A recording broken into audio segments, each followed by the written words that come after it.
Okay. So those are all right answers. There are no wrong answers when it comes to what is directing. So for me, to me, directing is storytelling, right? I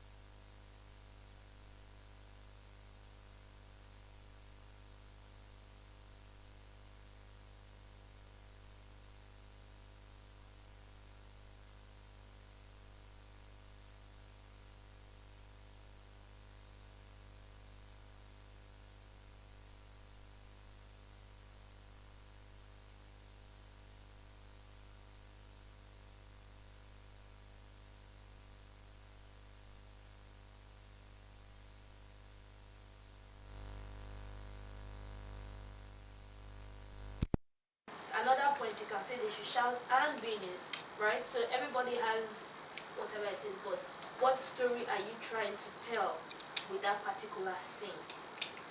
That's what directing is about. And me, I like to think that for every scene there is a story. So you have the entire script, but for each scene, there is a story you are trying to tell with each scene, and that is when your storytelling prowess comes to play, right? So every scene has a beginning, middle, and end for sure. That's why a scene starts and it finishes, and then you move to the next one. So for me, directing is storytelling. What kind of story do you want to tell? As we are just starting out, because I'm still just starting out, if I can put it that way. As we're just starting out, you find that a lot of different stories excite you, right? When you go to the film and you watch it, when you go to the cinema and you watch a film in the cinema, you are like, I want to tell this kind of story. I want my film to come to the cinemas, right? When you go to watch King of Thieves in the cinemas, you're like, I want to make a story like King of Thieves that will show in the cinemas, that will get people talking and blah, blah, blah. When you watch the trailer or when you watch Juju Stories or you see Mami Water, you're like, I want to do festival films. I want to go to the biggest festivals in the world and all of that. When you watch short films, you have, at a particular point, when you watch series, when you watch TV series, when you watch Iroko films, whatever it is that you watch, you might be thinking, I want to tell all of these stories. Can you tell all of these stories? Yes. But it's very important that you know the kind of story you want to tell from early on as a director. Now, there are a lot of people that I know that when they came into the industry, they wanted to just do cinema films. If their films are not going to cinema, they are not doing film. They already know that's what they want to do. There are people that will die on a hill and will say festival films are the best films in the world. There are people that will tell you that, you see where I am with TV, series, that's where I want to be. And there's no shame in that. There is nothing wrong with any of that. That is because they know what they want to do. You can also try, if you are not sure of what you want to do or the kind of story you want to tell, if you have the opportunity, you can do all. To be very honest, you can do all of them.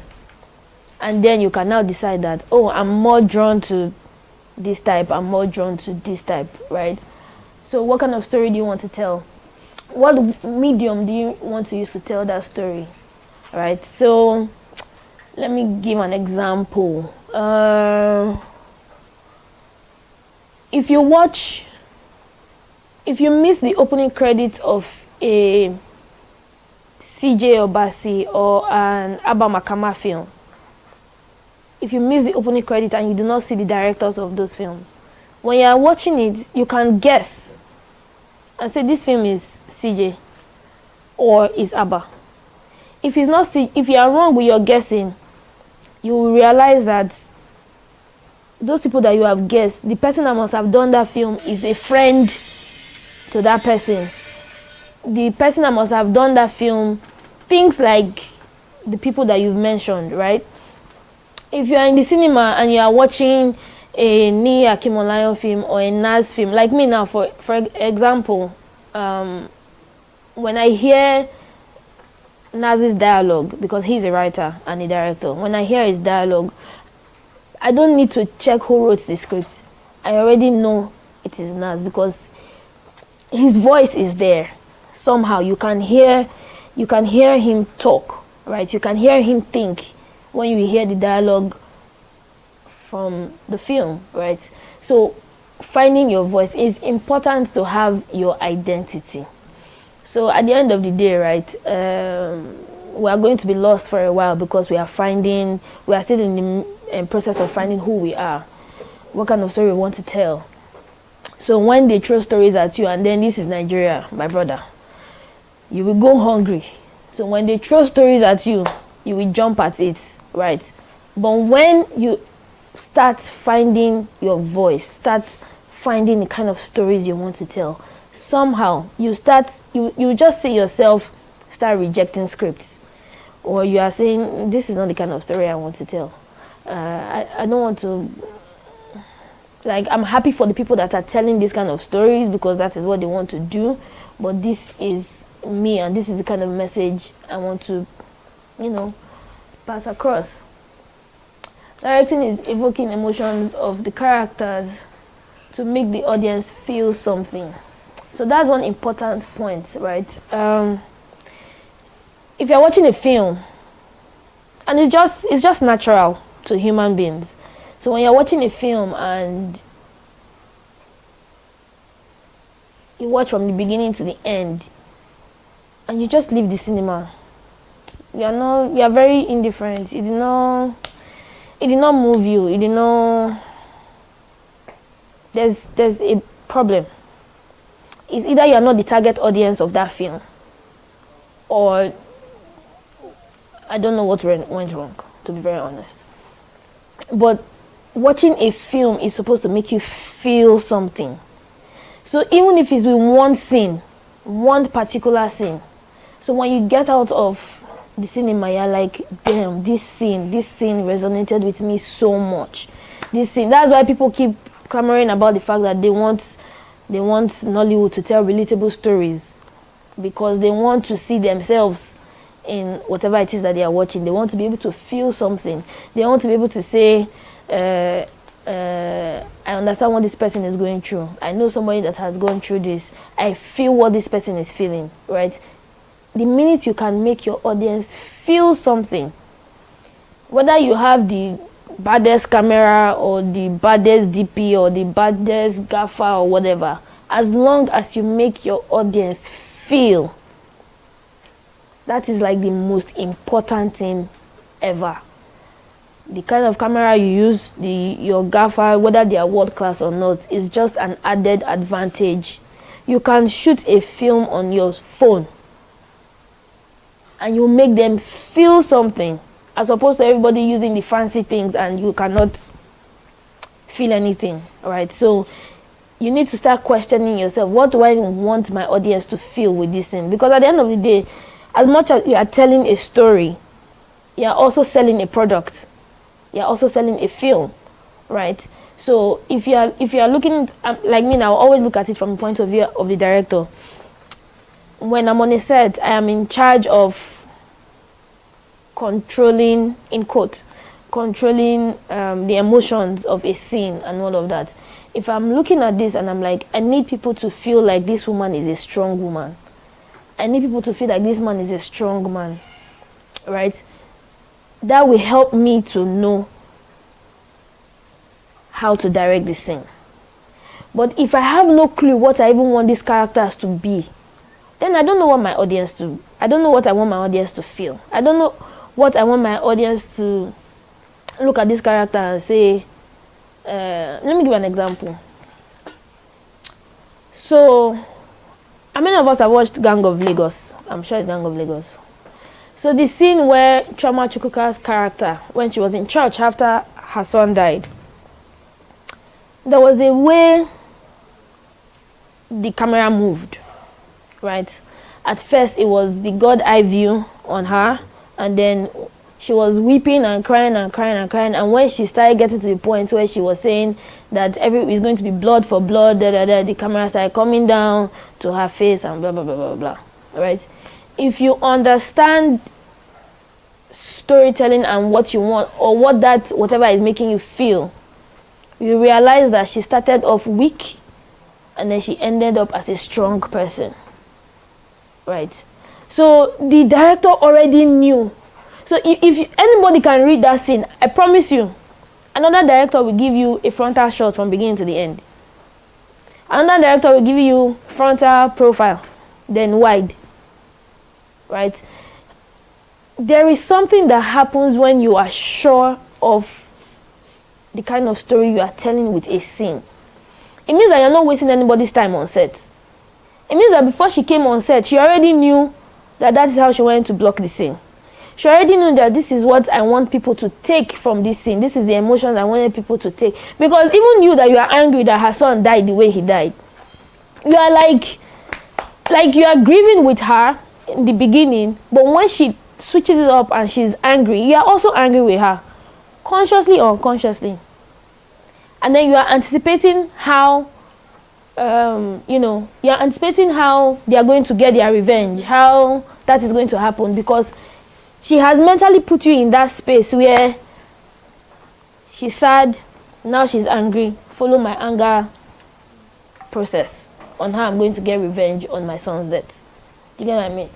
So that is evoking emotions from your actors or your characters in a film. Directing is creating a visually pleasing image that is in line with the story, using the actors, camera, lights, and sound. It's the same thing I just said with this scene. You might have the most beautifully shot scene and put the wrong song or score. You might have the most beautiful dialogue and your lighting cannot see who is talking. Everywhere is dark. You might have watched films that I'm so into the scene and then the camera moves. And the minute the camera moves, I'm out of the scene, even if the scene is still on.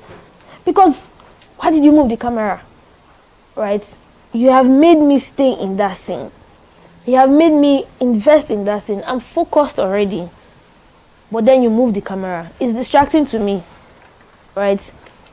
You might not know. So I want you to start studying yourselves when you are watching films moving forward. For every observation you make, when you're like, why did this guy do this? Or why did this happen? It is because somehow the way you were feeling, they've taken it away from you. Somehow it has left you, right? And scoring is something that we've just started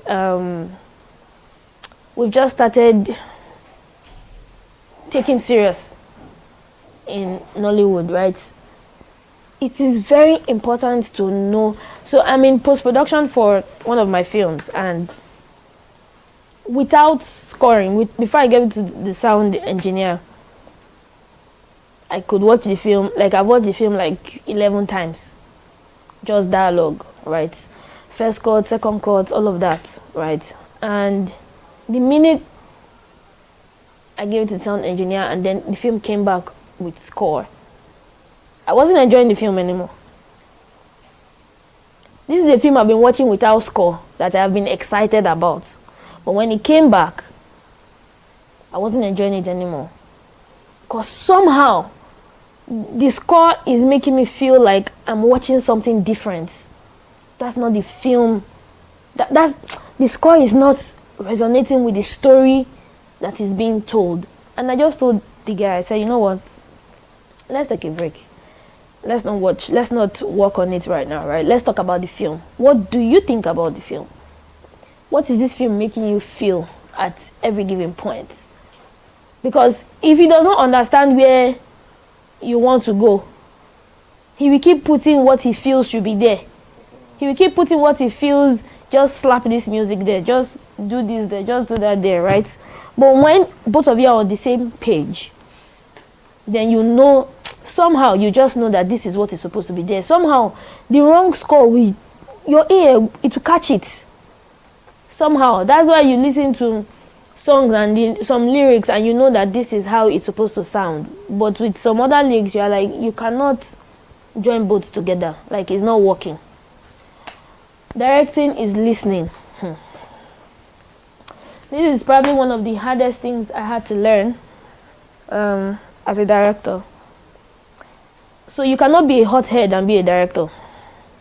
It's not possible. Another thing that happens in Hollywood is that directors are given the illusion that they are in control. You are not in control as a director. Except you are doing your film and you are the EP of the film and you are the producer of the film. But as a hired director, you are not in control. You have to listen to everybody's opinion.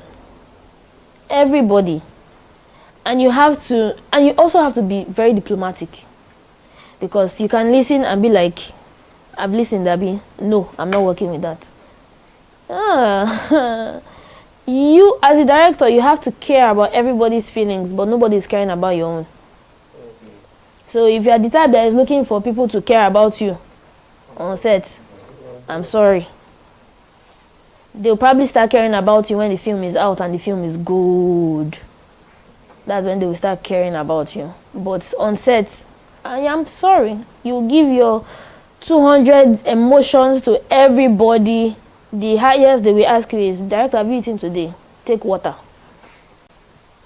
That's it. And you have to be willing to live with it. Because it comes with the job. It comes with the job. When you're a hired director, I promise you, and then most times our EPs are also the producers of the films. So when you're a hired director, they have a vision of what they want their film to be. It's their money. That's the first thing you need to understand. It is their money. It's not your money. So they are even risking their money on you. They are risking their how many million naira on your head. So when they come on set and then they are trying to tell you something or they want to tell you something, you have to listen. It's very important to listen. You can be like, you can give your reasons why you want it to go the way it should go. Because at the end of the day, you are the one directing the scene. They can give their reasons why they want it to go the way it should go. But whatever it is that you people agree, you have to believe that that is the right decision. Because when you don't believe that that is the right decision, your body language will tell the rest of the crew that something is wrong. Your body language will tell the actors that something is wrong. And these people, they can sense it. Somehow, they just know. Somehow. Another thing is why I say you cannot be hot-headed. You cannot be getting angry easily. You cannot be doing all of those mood swings, because on set, you are the leader. Somehow, everybody is looking to you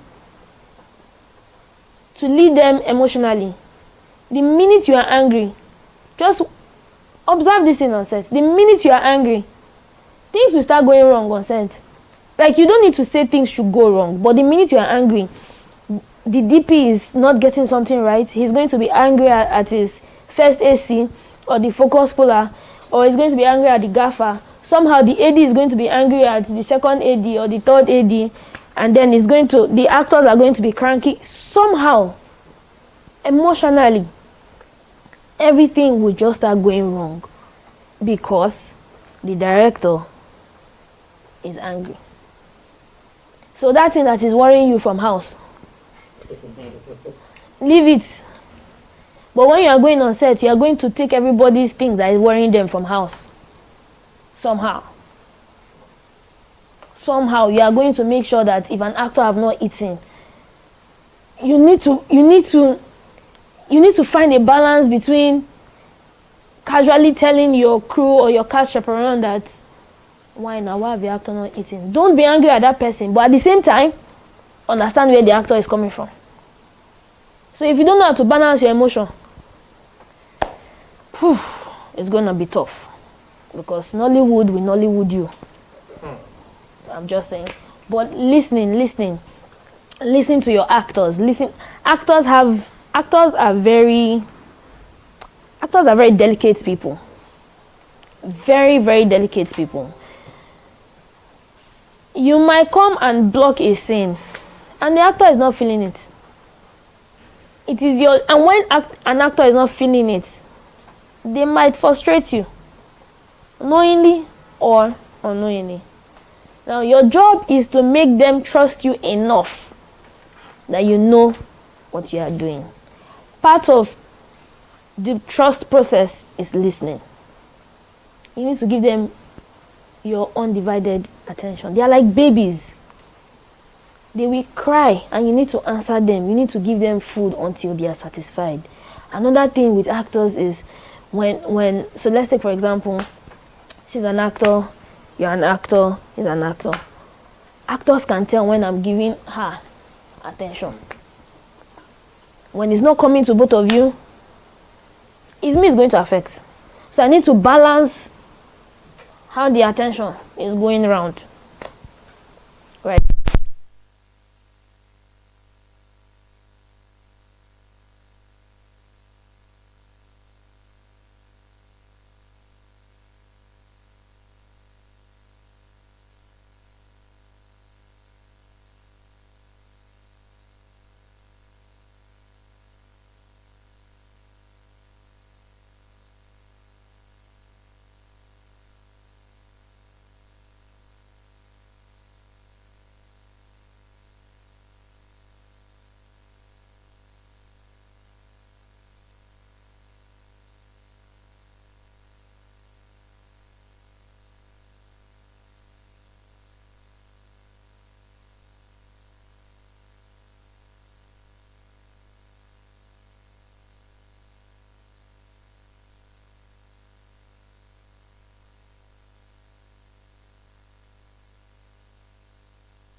Yeah. We can go up. Aha. Okay. So these are two. Right. So this is Superman. This is Superman. What's the difference? What do you think about this mood?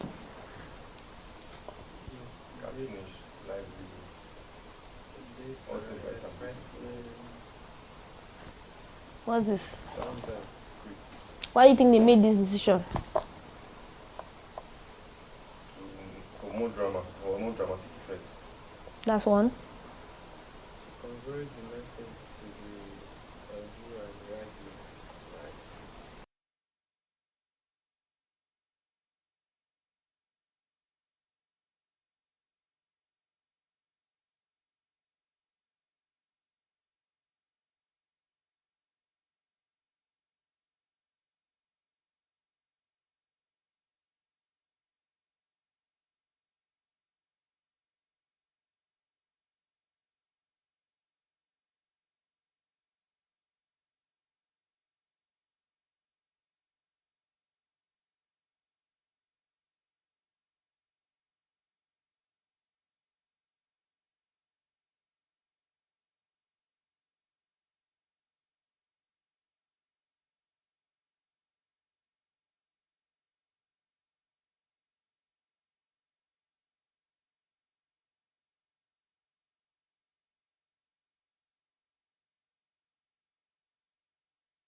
Said, let's maintain this for this year because of the children that are coming up. But they also want to sell market. The children that are going to cinema now, we get the money when they carry them go to cinema, right? How many children? How many children of this day and age read comic books? How many really know the story of Superman? It is us that don't they, even us, not all of us. We still have an idea of what Superman is, how Batman came to be. We understand, we know DC Comics at least. We used to read it one time in our lives, right? We are the ones going to watch the films now. If I sit down and I'm watching the Superman in cinema in 2023, I'm going to be very angry. Yes. Because why? Why are you giving me this? But when you are giving me this and I'm like, this, I already know that this is some serious that is about to happen. Something serious is about to happen. Right? It cannot be all bright and friendly and no. This is business. So their money was well spent for this. Because somehow people have grown. People want something more serious and stuff. Ah, my guy has gone.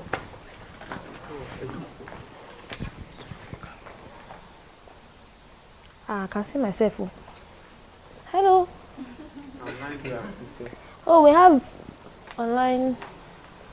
Right. Exposure is the amount of light that you allow to enter the camera. I was watching a film last night, Blonde, on Netflix.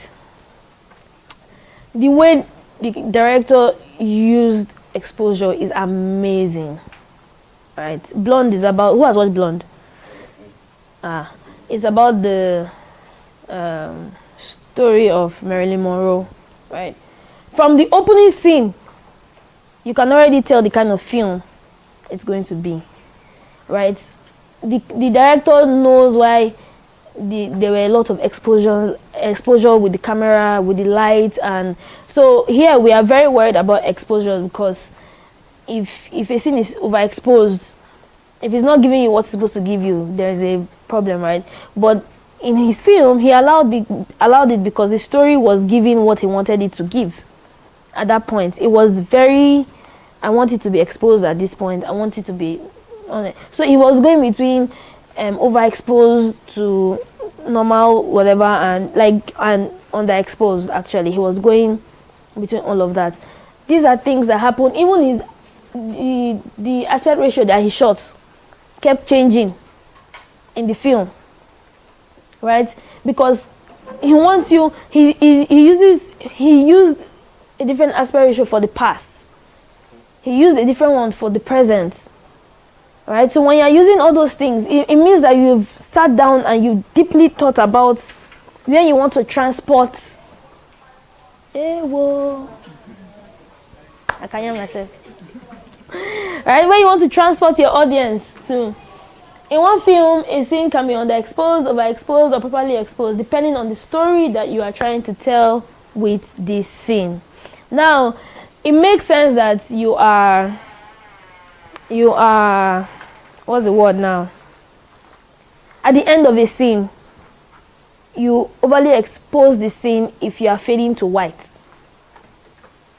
It kind of makes sense. Or you are in a white background, or you are in a desert, or you are somewhere that you are alone, and then you overexpose and then bring it back to normal exposure, and then you focus on the character you are trying to focus on, right?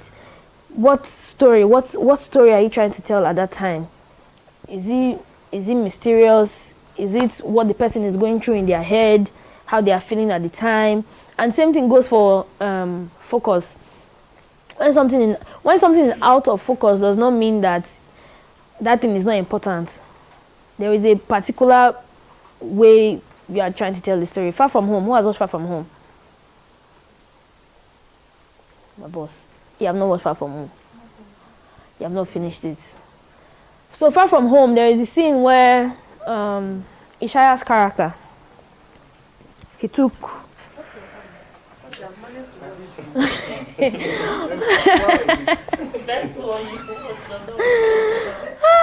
Ishaya's character, he was high. I think that was the first time he got high. You know? And there was something they did with the focus there. Because on a normal day when you are high, I don't know who has been high here. I've the one that raised his hand, Abby. So how do you feel when you're high? I've not even tasted that point. Right. So the illusion is that when you are high, you don't see things clearly. Right? And another thing is when you think of because the lens is literally your eyes. Right? The lens is literally your eyes. The lens works the way your eyes work. Now, the reason why at some point what he was seeing was out of focus is because the illusion, or what we already know in life, is that when you're high or when you're drunk or whatever, you are not seeing things clearly. Things are out of focus, and you are staggering, whatever. When you come back to being conscious, even in hospital scenes, when someone is just waking up from coma, when you wake up in the morning, sometimes when you open your eyes, it's not clear. You get that's because somehow you understand that this is human behavior that you are translating into film. These are some of the things that make things like this relatable.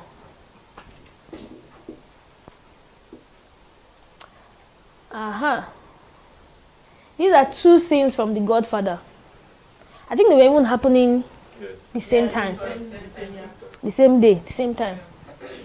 I listen to, who listens to Studio Binder a lot?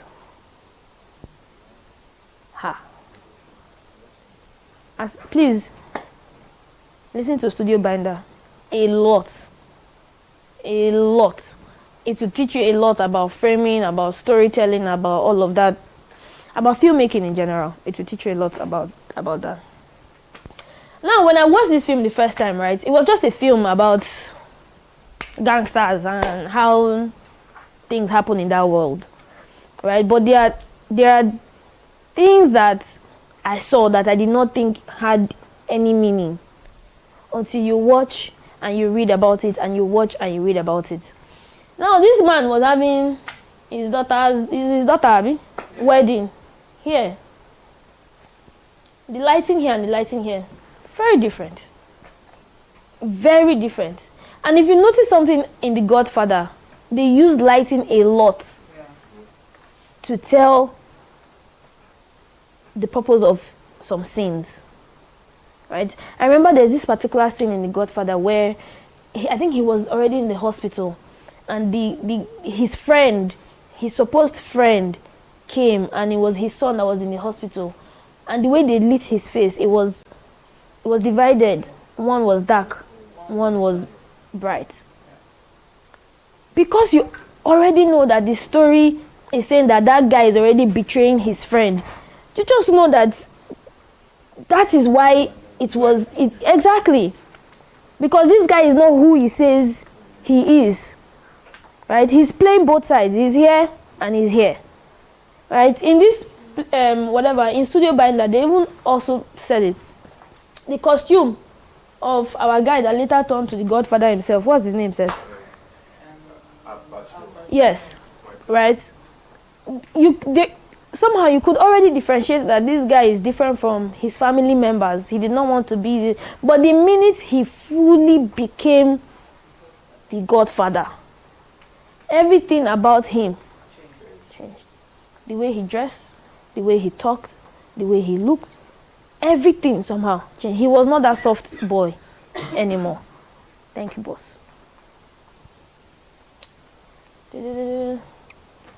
Production design and direction, you can visually use this to tell a story. That's another thing that we are beginning to embrace a lot here. So if you have ever worked on a big set before, anybody here have anybody interned on a set before or worked on a set before? A big one. Which one do you work on? Okay. Okay. Now, you notice how much work goes into production design. I promise you, I'm at the point where if I have 30 million naira, there's a possibility that I would rent what I can afford camera-wise and use a huge chunk of that money for production design, because that's without talking, that is already telling your story without talking.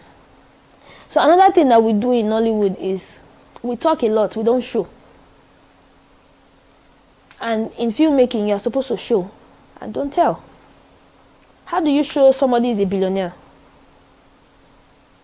How?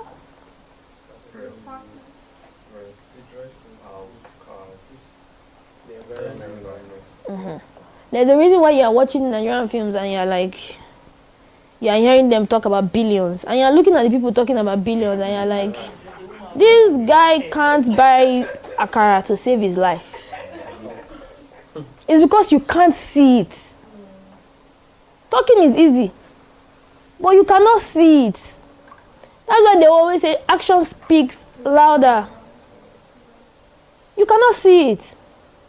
So when you invest in your production design, you get the way your character go enter your office. When I see the office, I already know that this guy is okay. This is what it means to be somebody that is rich.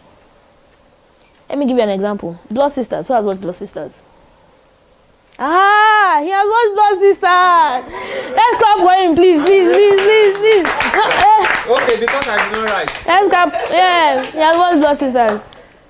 Now, the first thing you see, Deyemi, in Blood Sisters, after his meeting with the people that he was pitching to about the pharmaceutical thing, and he says he's going for his wedding that same day. I mean, that's a millionaire or a billionaire son, right? It would be, if I put him in a Range Rover Vela, and he has 2 escorts, and he's driving through Lagos, right? He still screams that he has money, that he has some sort of influence, right? But what did they do? He used a chopper. He left that place. Like there are levels to these things. There are levels to these things. So, and that is if you can afford it, do it though. If you cannot afford it, write story that you can afford. Because if you go and write story now that your guy went to go and enter private jets and you no get access to private jets, it choke. But my point is that there are levels to these things. I might have done that in a way that he's using escorts. Escorts is following him up and down. You will still say he has money. Because in Nigeria, that is one way to show that you have money. Right? But I promise you, half the time, Otedola and Co, they are in a chopper going somewhere. Because there are levels to having money. There is no way you are in Lagos and you know the state of your the traffic. Even if your we clear the road for you and you are going to your own wedding that same day that you are pitching. One small thing can happen in Lagos that will delay you. But you know for sure that when you fly, you will get there on time. Exactly, to blow it up. Right? So we need to be able to show what we are trying to say our characters are. We need to show. When you meet someone for the first time, well, I do it a lot. And people have their different whatever, right? And it's just a natural thing that comes to me. The first thing I look at is your wristwatch or your shoe. It tells a lot. That is why most times when you see films coming to America. Coming to America. Coming to America.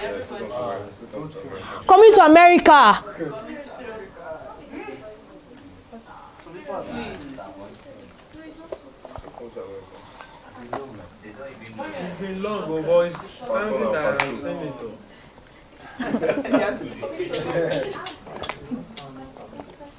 Coming to America, part 1. When I know. Sorry. I want to be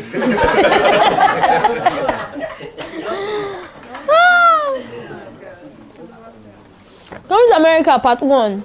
When Akeem and his friend left Zamunda to America, to Queens, right? It was the way they were dressed, right? With gold and everything, gold toothbrush, gold blah blah blah blah blah, right? And then when they went upstairs and people came and stole their stuff, and then they came to sell it back to them, and the friend was, and it's also a mentality thing. The friend was doing, thief, stop, no, and Akeem was like, leave them alone. Like, you enjoy this thing every day. If you want another set, they'll bring it. Like, let them enjoy. When his father came to look for him after all the big started happening, the first thing they showed when he entered the US was his leg on the floor. Did you see the shoe? That shoe was mad. Before the petals started dropping on the floor, the shoe, you just know.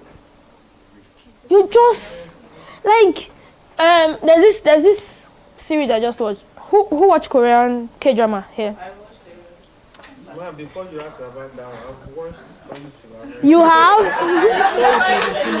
don't remember that. I've watched This, one and two. this old movie where they recreate. They don't recreate They them. don't do like two. They do part 2. What they will do this time? I'm happy for They you. use designer. Who be this guy? I beg.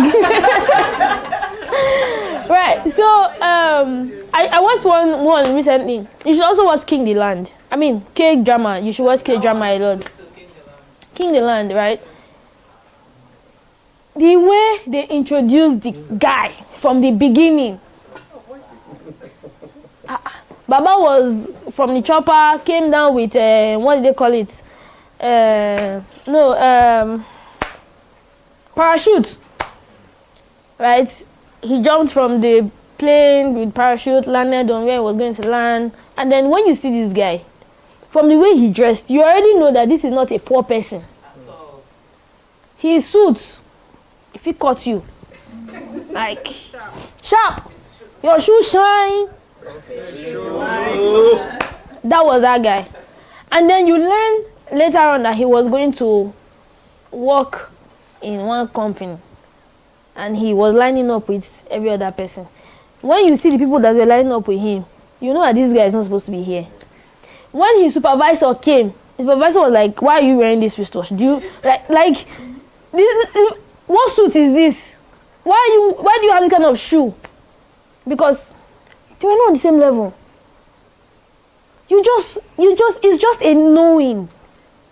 That's why when you are in films where somebody was poor and they are trying to turn the person rich, the first thing you notice is the dressing. The first thing we always do in Hollywood when you want to know somebody has switched up, we are going for shopping. That's the first thing that they, after you do shopping, if money remain, buy car. Yeah, no, money no dey ever remain. But if money remain, you buy car. Then before you not even think of house.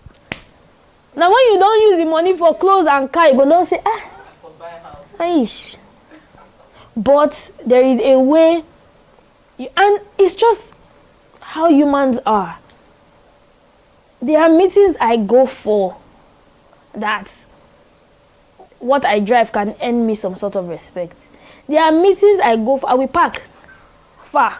I would rather use Uber to get there because some people cannot hire if you do not understand wealth. Some people can't hire you if you don't understand wealth, because they understand. Now let me just you one practical thing in Hollywood, or something that happened. I'll try not to call names. Now there is a film or series that we all watch and probably love, right? And somehow the EP of that thing was not happy with a scene that was shot. A ceremony scene. I think it was a birthday or something, I can't remember. Nothing was wrong with it. But this person was just not happy. Because they said this is not how it is done when you are wealthy. That person understands wealth. Even if the person does not understand wealth, that person has been associated with people that are wealthy enough to know that exactly, from decorations to the kind of gifts you want to give the guests that are coming to the thing, everything. They reshot it too. They reshot that one scene just because the person that was dropping the money said this is not how it's done. The person that did it to the best of their ability. He did it to the best of their ability, that they will say, this is how I understand rich people to be. This is how the decoration. There are some kind of decorations that you see that you say, oh, this is classy. Classy and beauty are not the same thing. You can be beautiful, but you're not classy. But classy understands wealth.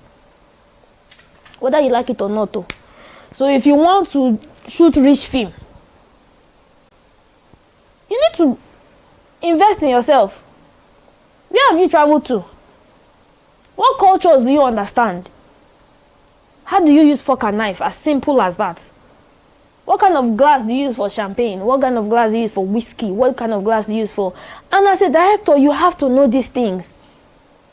Because if I put two friends in a bar now, and I say, let them be drinking beer, and you go and give me whiskey cup, who is seeing it to say, this is wrong? You should do this instead. Who is correcting you? Do you understand? So when you have scripts like that, you need to do your own research. You need to do your own research.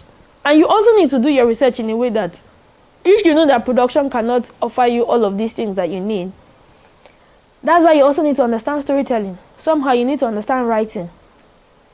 Rewrite it to what we fit, what production can afford. Because we are getting, now you can watch Gang of Lagos and be like, they spent money. Because you can see the money. Production design is part of scale. You can see the money. Right? I shot a film recently that we broke a whole ass chandelier. That chandelier cost production close to 800,000 naira. One light in one film. The EP did not say let's take it home, because usually you will keep it now, but because the film required that we break. If I was the EP, like if I own that story and I don't have money, I will rewrite it though. Something else will break. It's not that chandelier that will break. Something, because that chandelier I will use it for another film. Do you get my point? But the EP knows why he wanted it to. When I want to sell the film, you cannot price it the price of the chandelier now. Because somehow when you are seeing the film, you know that I can guess that 50 million went to this film or whatever. Who are the actors in your film? You get what I mean? So we need to be able to show what you are trying to tell. Not every time I can buy you. You know who I am. Hey! You know who I am. Don't know who I am, but you cannot fuel your car. It's a problem. It's a big problem. So we need to be able to know. Thank you, boss. Now let's talk about shots. Everything in the film is made up of shots. Shots are of different sizes. The shot size you use as a filmmaker determines the story you are trying to tell in a scene. My Oga just left here now, right? Director, now you are good, Yama. When we're doing your short film, right? Was it every scene that you took a wide shot for? Yes. Why? Sometimes some short I don't take wide, depends on the way story. Let's focus on one short film. Okay, so yes, for this particular shot, every scene had a wide shot. Okay. Establish like where we were. So that's why you did a wide shot for everything. To establish, that's Yeah, that's what I'm asking. That's why you did a wide shot for every scene Yes. to establish. Yes. Did every scene have a close-up? Yes. Why? Because we needed to connect with the actors emotionally. I we need to see them right and left. And every scene had a medium shot. No. So you were using wide close-ups. Yes. Some shots are medium, some they are medium. So you use a wide to establish and then you jump straight to a close-up in your edit. Yes. That's interesting. No, not all scenes though. Not Yeah, all scenes. right? I want to know the thoughts behind it. So yeah, basically there's some scenes that I most especially white go to medium then see. Some scenes that once I establish where they were, you can go to their faces straight. Especially if they're delivering intimate lines and lines that are really personal, audience need to connect to. I just go straight to How many of those shots were one take? no. None. So you were literally breaking wide, medium, close-up. Wide, Yes, medium, wide, close-up medium, when you were in edit. Yes. Okay, we'll come back to you. So the shot size in a scene helps. Now I will go back to Gang of Lagos and use that same scene I talked about as an example. Like I said, another director could have done what you did, wide, medium, close-up, or wide, medium profile, or whatever, right? But because she knew what she was going for, and then it helps you save time. One of the things we don't have in Nollywood is time, because time is money, and we don't have money. So imagine I'm directing Gang of Lagos now, and I go on set, right? And I say, you know what? You saw the number of people in that scene, right? So she had an establishing shot, which was the wide, before she went to the shot I'm talking about and ended on that, right? So imagine you do that, run it. Then you will now break medium, run it. Then you will now do reaction shots of people, run it. Then when you get to edit, you realize that you're using only the wide and close up. You're not using the reaction, you're not using all of that, right? It means that you are trying to be safe, or you are guessing, right? It helps you with time. I asked you how many of them were one take, because that also saves time, right? Plan your shots in a way that you are achieving your wide, medium, and CU with one take. It's very possible. I'm sure you saw it a lot in the House of Secrets. Yes. It's very possible. It saves you a whole amount of time. Except you are breaking it to do a POV shot or an insert shot or whatever, right? It saves you time, because understanding what the shot, what it means, right? It means you already know. There are some scenes I shoot and the DP is saying, so what I like to do is I consult with my DP, my AD, and my scripty, right? The scripty is the person that most likely will tell you if you need a close-up or a medium, which you need more, right? At least that's what my scripty does for me, right? So I consult with them a lot. If I see that I've captured what I want to capture in the medium shot, do I really need to do a close-up shot? Because close-up shot is really emphasis on your character's face, or if you're doing extreme close-up on the lips or the eyes or whatever. If the emotion I wanted you to feel, I can feel it already from the medium shot, and I can see your face properly, I can see your body movement properly. Do I really need to do a close-up shot? Do I really need to do an extreme close-up shot, right? If I've already established this space before in one scene, the next scene I'm coming to shoot here, do I really need to establish this space again? You get what I mean? So, because if you're having multiple scenes in this living room and I've established it once, it's for the audience to say that, oh, this space is familiar, this is where this person stays. If I start the next scene in this same place with a medium shot, you already know where we are. You already know what we are doing. And then if it's a walk and talk kind of scene, it means that person is going to stand up. I will track with you. So you are seeing the familiar things that you've already seen in the established shots, right? It saves a whole amount of time. Knowing the shots that will be aesthetically, visually, and dramatically pleasing to the story and the eyes should be priority for a scene. What is the scene saying? There are scenes where somebody is crying and you want a close-up shot of the scene. So let me give you 2 examples. You have a scene where somebody is weeping, right? Weeping seriously. The person is on the floor. And there are no wrong answers, actually. The person is on the floor. Your camera can either be static with the person on the floor, close up on the person's face that is crying, or the camera is tracking back to leave the person alone. But these 3 things are telling 3 different stories. Why are you leaving this person alone? If you are trying to... Exactly. Right? Why are you doing a close-up of this person crying? Why is the camera just static on the media shot seeing the person cry? 3 different stories. Right? But that person is doing the same thing. Crying. Right? So you need to understand what your shot is saying. Another thing that we do is, as a director, you also need to understand editing.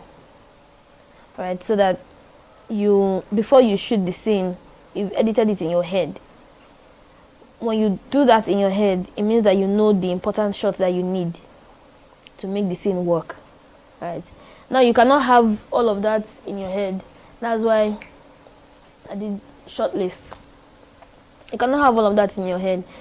When I'm going on set, the first thing I do after reading the script and I've accepted the job and all of that, the next thing I'm doing is my shortlist.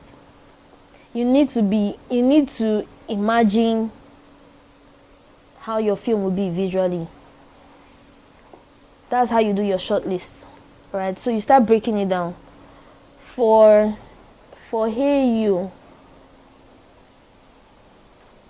I had 100 and something scenes. My shortlist, my shortlist be like short film, right? Because for every scene, you are saying, for every movement, for everything you want to see, what are you saying? What do you want to do? It also makes you, what's it called now? It also makes you go on set and prove that you know what you are doing and what you want to do right away. You get? So you're not coming to set, and that's why recce is important. So when you go on recce, you have already seen this space. This is the space I want to shoot. From the recce day, you're already planning your shots in your head, right? So when you're writing your shot list down, it is for you to say, I've seen this space. This is what I want to achieve with my actors, with my camera, with my whatever, when we get on set. You are not coming on set the first day and you're looking around and you're like, I think Cam A should be there. Let's put Cam B here. If you have only one camera, what do you then do? You will not say, let Cam A be there. Then you will not finish shooting that one. Then you will not bring it back here. Then you will not shoot this one. Then you will not bring it there. You will not, right? So all of this information helps you to plan your short list. When you get on set, you will hear the AD asking director, how many shots are you taking for this scene? It's either you have not given your AD the short list, or they just want to reconfirm to know that you are following what is on your short list. Another thing that happens is Nigeria will Nigeria you. To be very honest, you might have wrecked this space. The day you want to shoot, the owner will tell you it's not available anymore. Somebody have paid for it 25 years ago. They will not give you a smaller space. Production will give you a smaller space. The short list that you've created for this scene, can it still work in that space? If you cannot work in that space, think on your feet. You're a problem solver. Everybody will come and meet you. Director, so this costume, I don't know, he's doing one thing. You will solve the problem for costume. Somehow, you will solve the problem for costume. So that is why I got something from what Adiola was saying earlier in the earlier class. When she said, when people are asking questions, as much as you are listening to the question, ask them questions back. Right? So if you're coming to tell me that, director, this is the orange dress that we have for this, our actor, and all of that. And during pre-production, we already said that this person will wear black. But now you're bringing orange. You don't even bring dark blue, or navy, or grey, or whatever. You brought orange. And costumier is coming to ask you, can we use the orange dress? Ask back now. If you use the orange dress, what does that say? The scene we are trying to shoot, if we use the orange dress, it go spoil them, and maybe no go spoil them. Right? Put all of that into consideration. If it's beyond the costumiers, whatever, call the producer. If there is a way to get the black dress, we'll get the black dress. If you cannot get the black dress, you have to figure out how to make this orange dress work for this scene. And all of that is happening on the go. Everybody is looking at you to see how you solve that problem. Directors are the easiest people to throw under the bus on a set. Once you mess up, nobody is trusting you again. Because in their head, you don't know what to do. You don't know what you are supposed to do. You know what I mean? So you need to plan, you can never be caught on fresh on set as a director. You need to, as anybody is asking you, I was shooting one film with one actor, God. It was time to shoot this scene. And then she comes to meet me and she says, director, why am I feeling like this in this scene? The scene before, we already had an argument, or we had the fight. Why are you? I gave an answer. But every time I think about that scenario, I don't remember the answer I gave. But I know I gave her an answer. And that answer I gave her worked for her at the time. You need to know your characters more than the actors know their characters. Because they are the one they are asking, why is my character doing this instead of this? You need to be able to tell them why. If you don't know the why, they will interpret that character the way they want to interpret the character. If you leave actors to do it by themselves, then why do we really need a director? You're a director because you have to control everybody's emotion, everybody's character, everybody, what they're supposed to do, what they're not supposed to do, and all of that. You're supposed to be looking at the monitor and you're saying, no, this is not working. It might be working in the actor's head, but as you are watching it, it's not working. The actor is not watching what they are doing. You are the one watching what they are doing. So how do you tell that it's not working if you do not know the character? As a director, sometimes I think we are very disturbed people, very bipolar people, because you have 20-something characters in a script, and you know all 20-something characters. You know their do's and their don'ts. You know what they eat and what they should not eat. You are literally the 20-something characters, and every actor is just one character. But you need to have answers for 20-something people. It's a lot of mental work, and we don't have the time to give breaks on set. Moving on. After the next scene, after this scene don't finish, you are moving on to the next, and everybody is coming to ask you a series of questions. So what are you then going to do? You cannot fumble on your feet. I'm a very shy person, but on set, hey, even as I'm here, I'm shy, but the Lord is helping me. Like, on set, you can't... You know how when you're in relationships and somehow whoever you are dating know that you are down, so they can easily manipulate you, right? And sometimes it's not something that they plan. It just happens because human beings with human beings, right? When they know that you are weak or that you take everything everybody says, everybody will keep throwing their ideas at you. When you are watching a film, whose vision is it? Film go just scatter. You don't know what you are watching. You're like, why is this person doing this? But the person did this in the other scene, and because everybody's idea is just entering, and you're just saying yes, let's go, yes. No. As much as you want to be nice, you also want to be like, yeah, but this is why I think. So let me give an instance. I was directing a scene, and for that particular project, there's a way I wanted to play the lead character in my head, right? I'd already said this was what I was going to do with this character, or this is what I wanted this character to be. And I had a conversation with the actor, and I wanted to just start telling her what I wanted the character to do. But something in my head just said, you know what, ask her what she thinks about her character first. You know, so I asked her, I said, what do you think about your character? How do you want to play your character? Because you also need to make actors feel that they have a say in who they are trying to portray. Is their face on the line? Is their name on the line? So you need to give them, you know, that whatever to make a decision. And then she told me how she wanted to play the character. It was quite different from what I wanted, but both work. How I wanted to play it and how she wanted to play it, it worked perfectly. But I was more intrigued with how she wanted to play it, because it made more sense to me that actually this is how it should go, right? Now that you've told me that this is how you want to play it, and I've agreed, it's not that we now get on set and you will now say, so we are talking about the character, right? And we'll now say, so director, I will listen to you. If it's not working, I'll be like, you know what, let's try it this way. Another easy solve is, let's do 2 takes. Let's do a take with how you want it to play out. let's do a take with how I want it to play out. Right?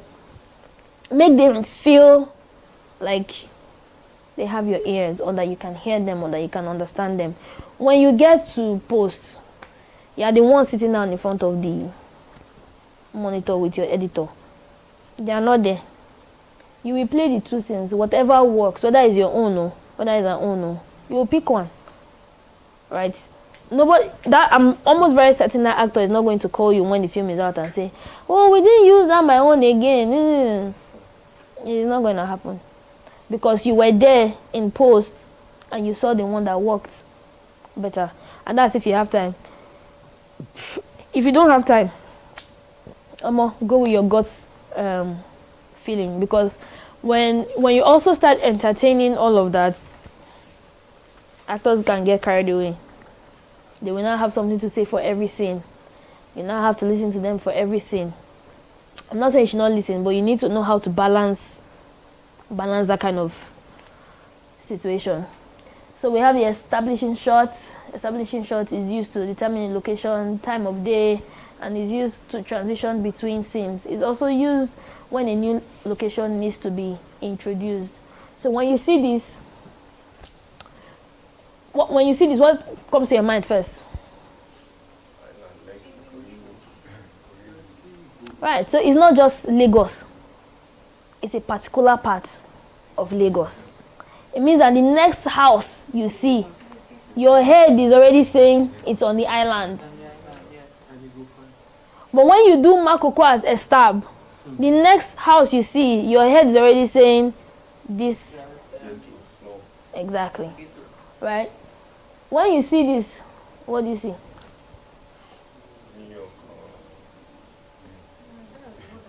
Is this New York?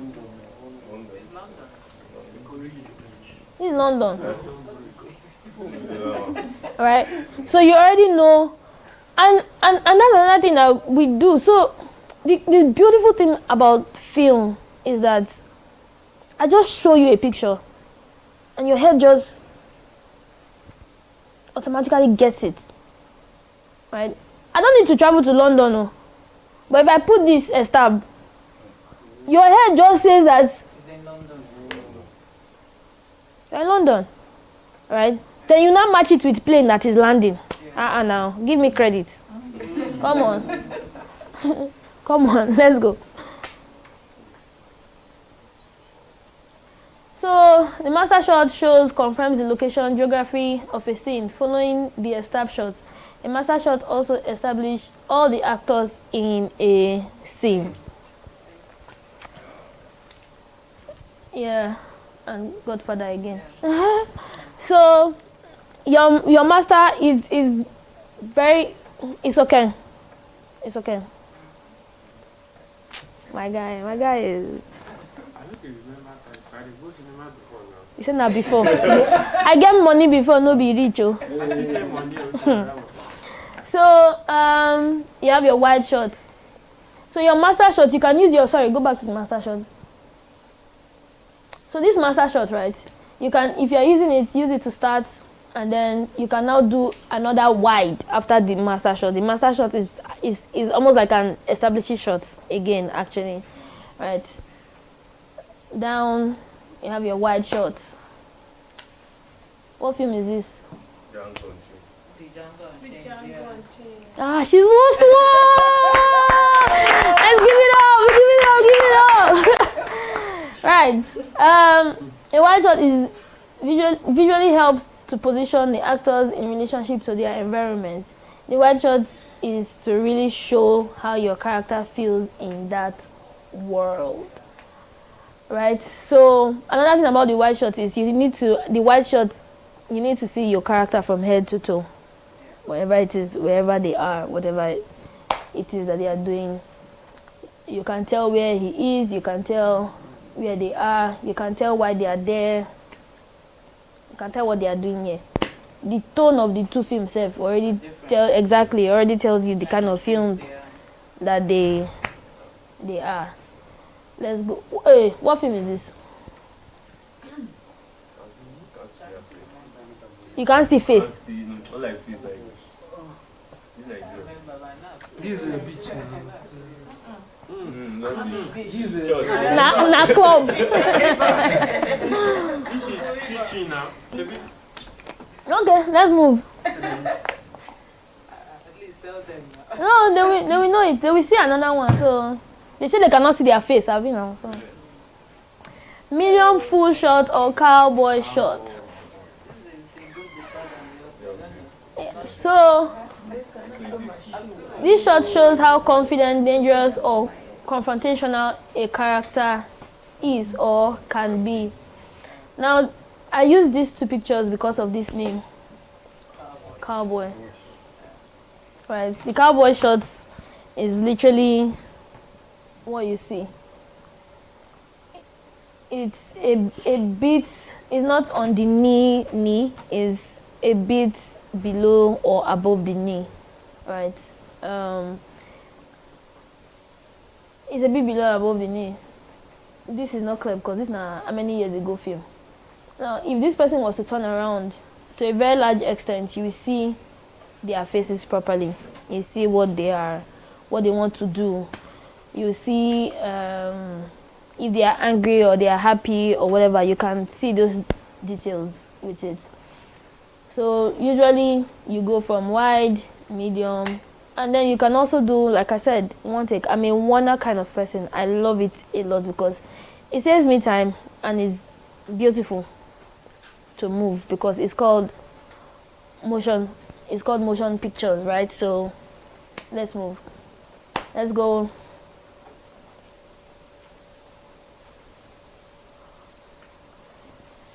Medium shot. It's a neutral shot. This shot is similar to how our eyes see or interact with people. Above the waist, below the chest, and ends just above the head. With this shot, you can clearly see clearly see the character's facial expression and also their upper body reaction. What's this shot telling you?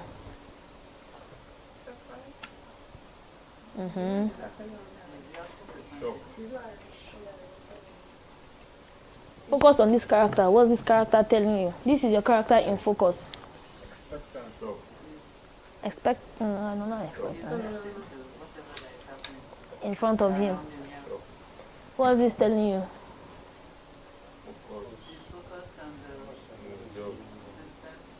What film is this? So you don't know the beach one? The first one. It's the same. It's the same film.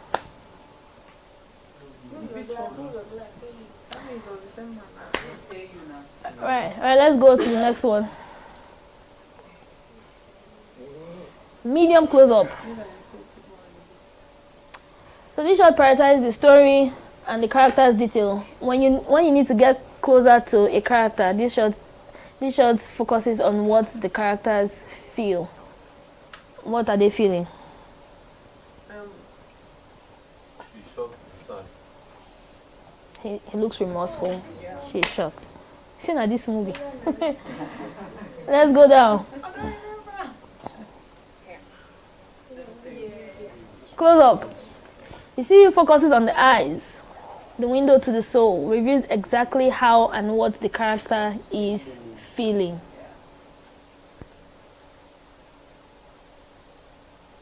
What are they feeling?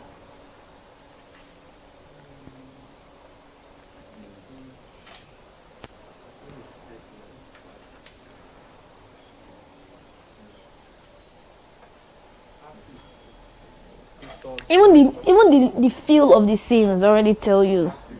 Already.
Right. I will say my last line at the door and move. I don't need to turn back at you or whatever. But if I'm a gangster or I need to let you know how serious I am that I will kill you, I'll probably turn back so that you can see my eyes and you hear what I have to say before I leave. Right, so it works, again, depends on what your scene or your story is saying. There are 3 things that informs a director / filmmaker to know how to block a scene, an actor in a scene: space, shape, and lines. Right, so this space is already rectangular, if I'm not mistaken. Right, when you are blocking 3 actors, right, and you have to move your camera, you can use triangles to block. Right, and triangles definitely have lines already. So if you are blocking 3 people, you have 1, 2, 3. Right, so if your camera is there or your camera is OTS of the person here, you can see these 2 people properly. Right, if your camera is OTS of this person, you can only see this person, you cannot see this person. Right, so you need to also learn how to use lines and shapes to block a scene. Let's go. Yeah. In terms of blocking, how do you escape not giving stagey blockings on screen? So, I would say movement, to be very honest. Right? So, when something is staged, you already know that they have somebody is staying. It's how natural it comes to the actor. Right? Now, if stand up. If both of us are standing and we are talking, we'll move, we'll come back, this same spot, right? We'll talk, we'll move, we'll come back, this same spot. You can already tell that the director has said, no matter where you move to, come back here, right? But if I move and I go and sit down, and you use your eye to follow me, right? You go there, I go and meet you there. It's almost natural. Because when you are having an argument with somebody or when you are talking to somebody, you are moving a lot. You are touching things. You are grabbing water. You are doing this. You are doing that. Depending on the kind of story you are trying to tell. If it's that after the conversation, one person should leave or both of you. So you need to be able to understand how humans think to block your scene. When you are with your friend in a bar, and drink is in front of you, do you just talk without drinking? Why you put there? Why you put in a bar if you are not going to drink? Do you get? If you are going to the swimming pool with your friend, why you put in the swimming pool if nobody is going to enter the water or nobody is going to swim or there is no girl that is coming with her bikini to jump into and you are looking at the girl? Do you understand what I'm saying? So use real life situations. When you don't use real life situations, that is when the real life people that are watching it will know that something is staged about this. Something is when you were watching wrestling going up, calm down. When you were watching wrestling going up, WWE, it wasn't staged, or it didn't feel staged. But watch wrestling now. There's something about wrestling that just makes you realize that this is acting. But then when Undertaker was coming with his coffin, smoke everywhere, you're like, person go die. In fact, the story I heard was a spirit. That's what I heard, and I believed it. When it's coming with the coffin, the opponent is dead. Exactly, because when he wins you, he will put you in the coffin and carry you. Like, there was just something about. But now, you can even tell that the blow is not touching. It's not exactly, like it's not touching each other, right? Because somehow you just know that this is not. Yeah. All right, let's go. Yeah.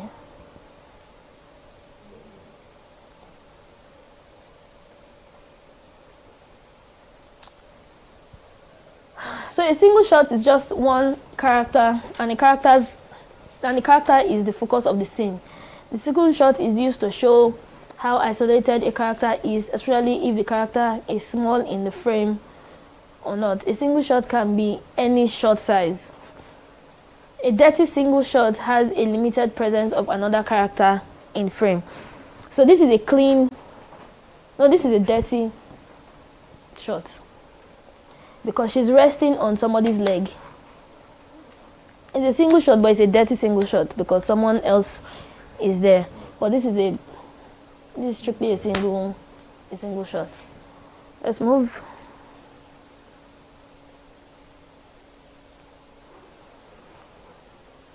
Two shots is about creating visual relationship between characters. Both faces of the character should be visible for it to be considered a two shot. People that are cinematographers, there's a way you will frame this, right?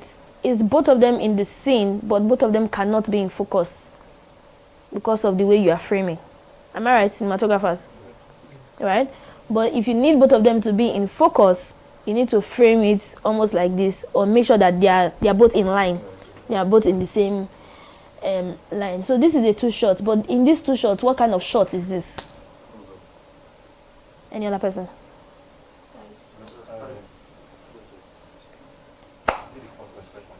This one.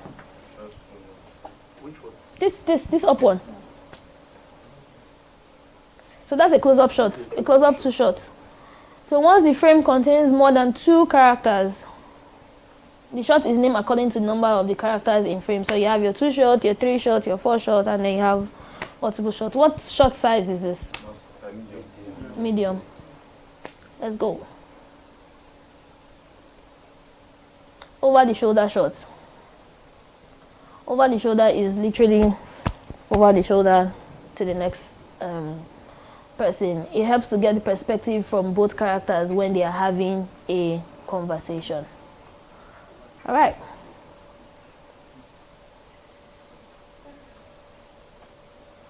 Point of view. That's POV. POV shot is mainly to show the point of view of a character.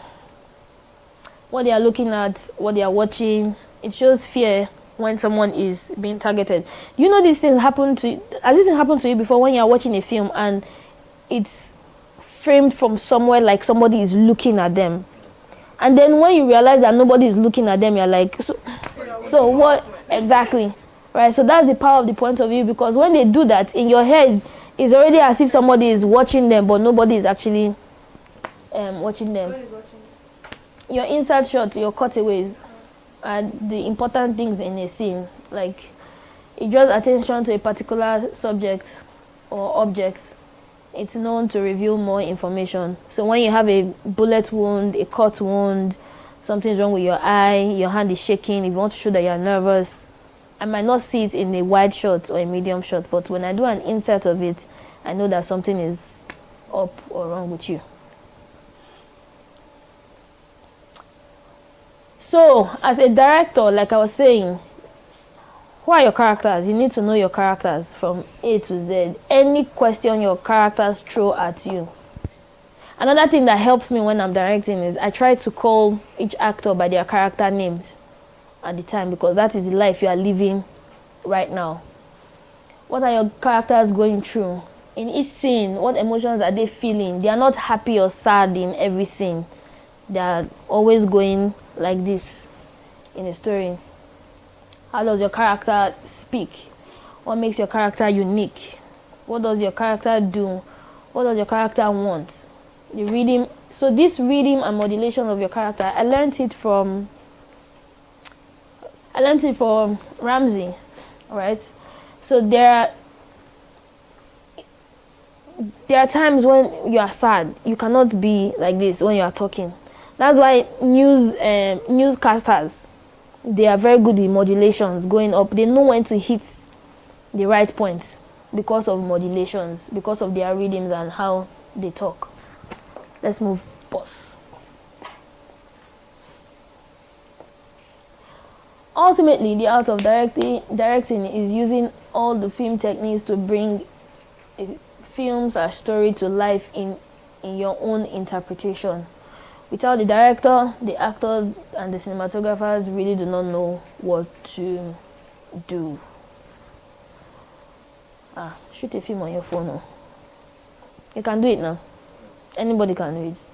Shoot a film on your phone. Tell a story, even if it's one scene, one particular, use your phone. That's how I started actually. I started with shooting on my phone, short films. And those films went to festivals. Oh God, I don't chop accolades for festivals very well, right? It helps, and there are festivals that are particularly for mobile phones. So if you are not doing the ones that you want to go to the big festivals and all of that, you can target the festivals for mobile phones. If you start there, if you can start there, in fact anywhere you want to start actually, but if you can start with just knowing the basics of filmmaking, because if you jump from making a film on your phone, or you just jump from going straight to a feature film, it might work for you, but it might not work for you, right? So you need to understand yourself. I went from making films with my phone to doing an actual short film, like with crew and everybody, before I did my first feature film. And there is always a difference, because your tolerance level when you're doing a short film for 2 or 3 days is not the same when you are doing a feature film for 14 days, 1 month. It's not the same. When I was doing films with my phone, it's my brother and my mom that were my characters. I could tell them what I wanted. I was not paying them, right? But when you now start paying actors, when you now start doing these things more professionally, there are things that you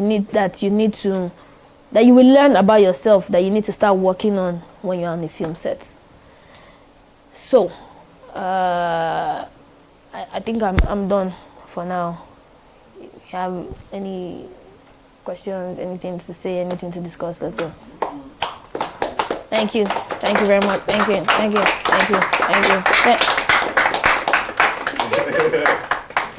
Thank you. But did you do shortlist for, if you are seeing 148, did you do shortlist for Yes. every? Yes.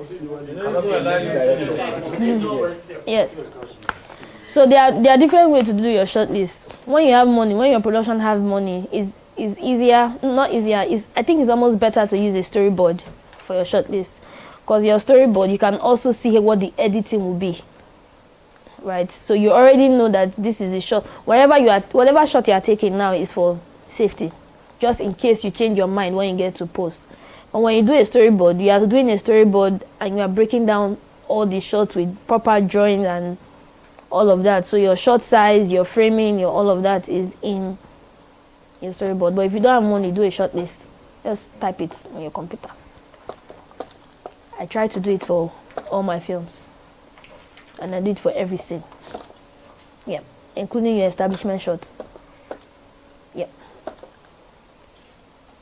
That's it. Thank you, boss.